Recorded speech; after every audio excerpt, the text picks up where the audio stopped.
So hello everyone, स्वागत है आपके अपने यूट्यूब चैनल व्हाइट सर पर। और आज हम देखने के लिए जा रहे हैं कक्षा 10वीं के साइंस का विज्ञान का पहला चैप्टर है प्रकाश का परावर्तन और अपवर्तन। और इसमें से कुछ बातों की जानकारी हम इससे पहले वाले वीडियो में ले चुके हैं, तो इसमें हम उससे आगे बात करने वाले हैं। और क्या बात करेंगे, सबसे पहले प्रकाश के परावर्तन के बारे में पढ़ रहे हैं, तो इसी को आगे बढ़ाते हुए हम यहाँ पर समझेंगे प्रकाश के परावर्तन के नियम को।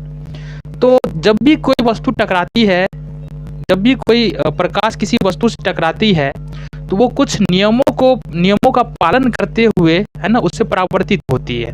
इसी को हम बोलते हैं प्रकाश के परावर्तन का नियम। ठीक है, तो है ना परावर्तन का नियम कितना है? 2 परावर्तन के नियम है और इस दोनों नियमों को हम बारी बारी से यहाँ पर देखने वाले हैं। ठीक है, तो बने रहो पूरे वीडियो में, हर एक बात यहाँ पर समझ में आने वाली है बेहद ही आसानी के साथ। तो यहाँ पर देखने वाले हम प्रकाश, इससे पहले वाले वीडियो हम बात कर चुके हैं। देखो, प्रकाश जब किसी वस्तु टकराकर हमारी आंखों तक पहुंचती है, तो फिर हमारे आंखों के अंदर में प्रतिबिंब बनता है, इमेज बनता है, तब हम वस्तु को देख पाते हैं। तो एक बात तो यहाँ पर मना नहीं किया जा सकता है कि प्रकाश जो है जितनी भी वस्तुएं हैं ना उससे टकरा के हम तक पहुंचती है, या एक वस्तु टकरा के दूसरे वस्तु तक पहुंचती है ना। और जब प्रकाश किसी वस्तु से टकराती है तो वो कुछ नियमों का पालन करती है, उसी को हम बोलते हैं प्रकाश के परावर्तन का नियम। तो पहले नियम के बारे में बात कर ले। प्रकाश का जो पहला नियम है वो नियम है कि आपतित किरण। हमने क्या कहा था यहाँ पर? आपतित किरण। यहाँ पर हम बात कर लेते हैं थोड़ा सा। तो यहाँ पर आपतित किरण क्या होता है, यहाँ पर देख लो। अगर मान लो कि ये क्या है, मान लेते समतल दर्पण है, इसको हम क्या कर लेते हैं, ये रंगा हुआ भाग है दर्पण का, जो हम अभी ये जो नीचे दिखा रहे हैं ये क्या है, रंगा हुआ भाग है। ठीक है, तो जो किरण सबसे पहले आती है आपतित किरण कहलाती है ना। जो किरण सबसे पहले दर्पण पर पड़ती है ना आपतित किरण, इसको हम मान लेते हैं AO। ठीक है, उसके बाद ये जिस बिंदु पर आपतित किरण पड़ती है वो क्या कहलाती है? आपतन बिंदु। थोड़ा सा रिवीजन हो जाए। उसके बाद आपतन बिंदु पर जो लंब खींचा जाता है ना, तो वो होता है अभिलंब। ये 90 डिग्री का एंगल इस तरफ और 90 डिग्री का एंगल इस तरफ क्रिएट करेगा, बनाएगा, तो ये हो जाएगा हमारा अभिलंब। और टकराकर लौटने वाली किरण को बोलते हैं परावर्तित किरण। तो यहाँ पर हमने तीन चीजों का वर्णन किया है, 3 चीजों के बारे में बात की है। पहला तो है हमारा आपतित किरण है। ठीक है, पहला है हमारा आपतित किरण जो कि ये है। दूसरा है हमारा अभिलंब जो कि ये है। और तीसरा है हमारा परावर्तित किरण।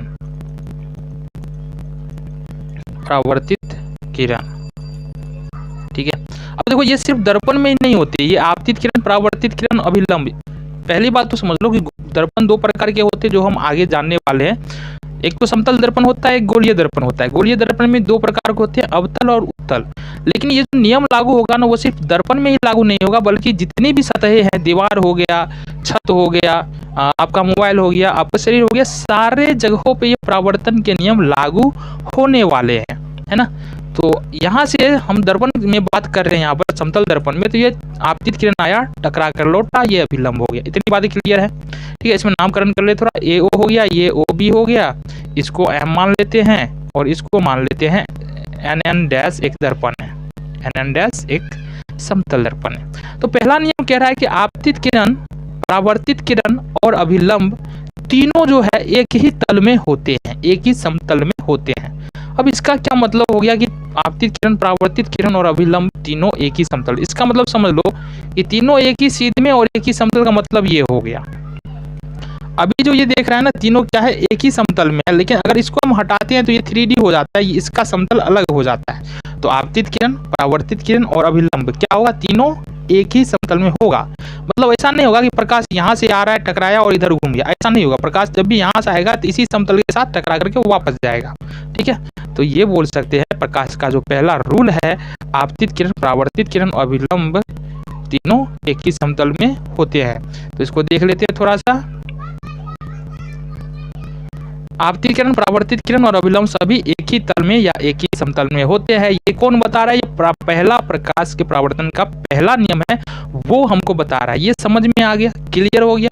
आगे चलो, आगे क्या पढ़ना है हमको, दूसरा रूल है। दूसरा रूल को समझने के लिए हमने इससे पहले वाले वीडियो में भी बात किया था, इससे पहले वाले जो लेक्चर है वो आप जाकर देखना, वहां पर हमने बात किया था कि आपतन कोण और परावर्तन कोण क्या होता है। तो वहां पर हमने अच्छी तरह से बात की थी आपतन कोण और परावर्तन कोण क्या होता है। तो आपतन कोण होता है ये क्या है, आपतित किरण, ये वाला आपतित किरण है, ये जो दिख रहा है आपतित किरण, ये है अभिलंब।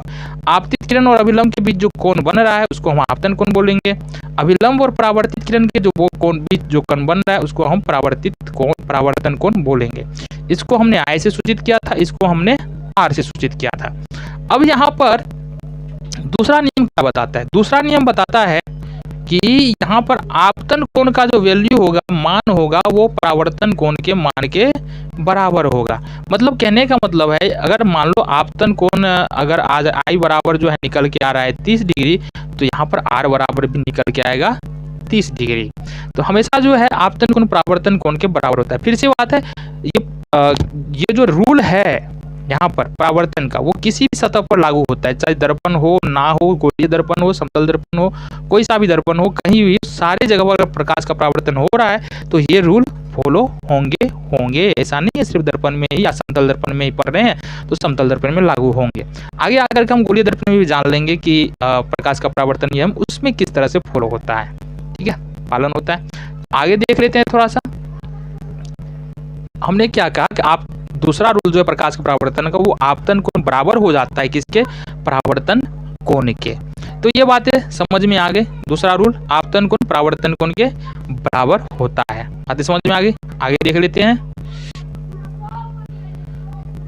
एक यहाँ पर जानने वाली बात क्या है, तो हमने आपतन कोण और परावर्तन कोण के बारे में चर्चा कर ली। और ये चर्चा क्या था कि अगर यहाँ पर देखेंगे, यहाँ पर देखते हैं हम, तो ये वाला किरण क्या होता है, ये देख लो एक बार, ये हो गया, ओ हो गया, और ये बी हो गया। इसको एन मान लेते हैं, इसको एम डैश मान लेते हैं, और इसको रंग लो थोड़ा सा ताकि दर्पण बन जाए, ठीक है। तो ये हो गया हमारा दर्पण। तो ये जो किरण सबसे पहले आ रही है ना, किरण आ रही है, वो हो गया आपतन कोण। जो किरण जा रही है टकरा कर, वो परावर्तन कोण हो गया। और ये जो लाइन दिख रहा है जो बिल्कुल सीधा खड़ा है, ये है अभिलंब, जो कि इस दर्पण के साथ 90 डिग्री का एंगल बनाता है, ठीक है, 90 डिग्री का एंगल बनाता है।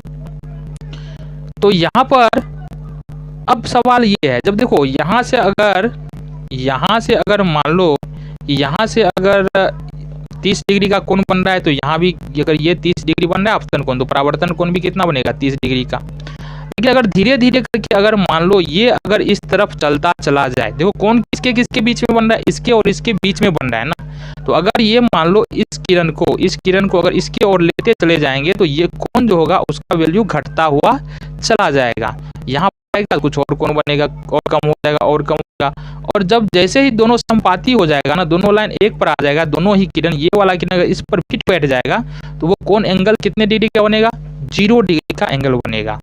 मतलब यदि प्रकाश जो है ना अगर इस पर पड़ जाए, इसकी इसी सीध में आ जाए, लंबवत आ जाए, समतल दर्पण लंबवत पड़ जाए, तो वो अभिलंब हो जाता है, ठीक है, वो अभिलंब बन जाता है। और अभिलंब पर क्या होगा, संपाती हो जाएगा। एक तो अभिलंब है ही, और ये क्या हो गया, प्रकाश की किरण भी अभिलंब पर ही पड़ रहा है। इस स्थिति में क्या होगा कि दोनों एक ही किरण हो जाएगा, और एंगल जो बनेगा ना वो 0 डिग्री का बनेगा।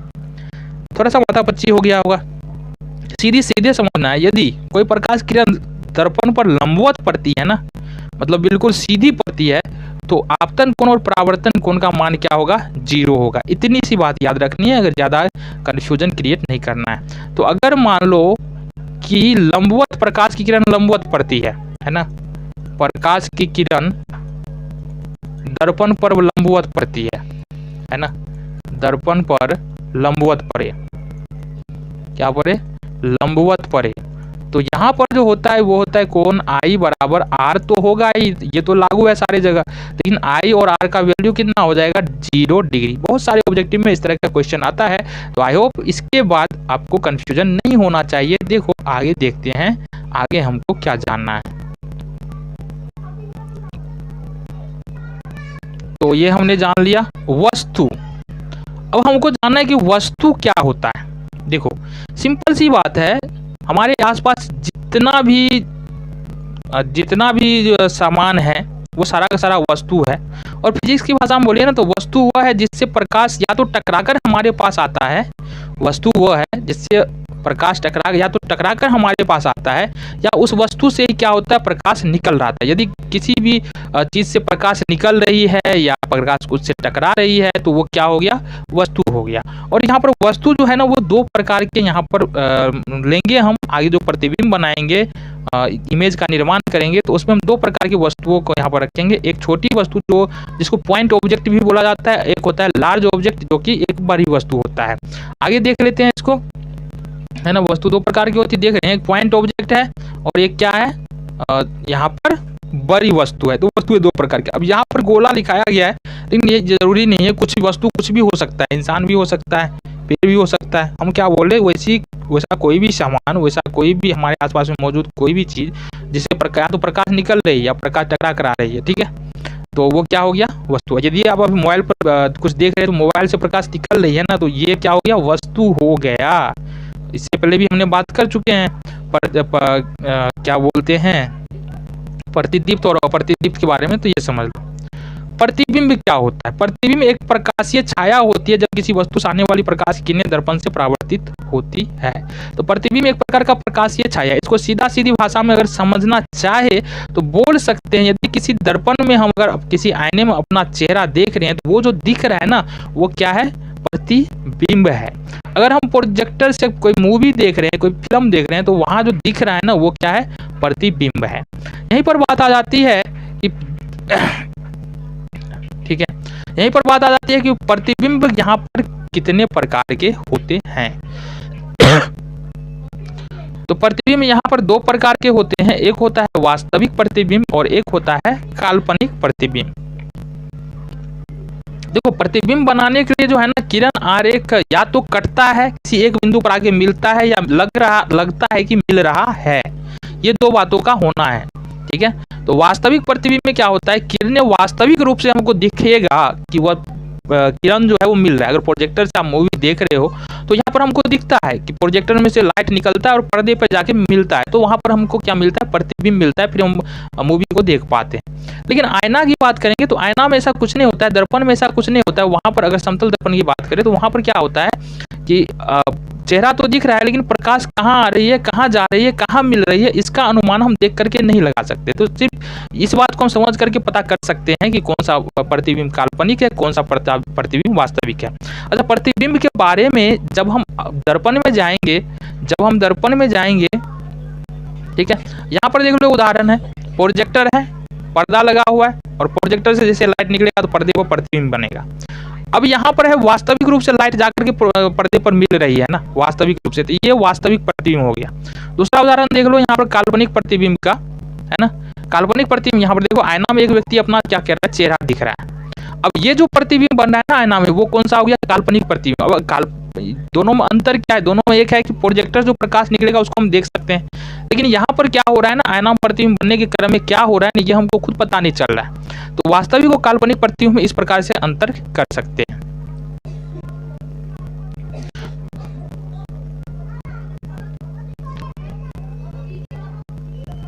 तो इस वीडियो में इतना ही, मिलते हैं आपसे अगले वीडियो में इस एक्सरसाइज यानी कि इस जो प्रकाश का परावर्तन है इस अध्याय के अगले लेक्चर के साथ। तब तक आप यदि वीडियो पसंद आ रही है, समझ में आ रहा है, तो चैनल को सब्सक्राइब करके जरूर जाओ, साथ साथ वीडियो को लाइक करो और दोस्तों के पास शेयर भी करो। मिलते हैं आपसे अगले वीडियो में।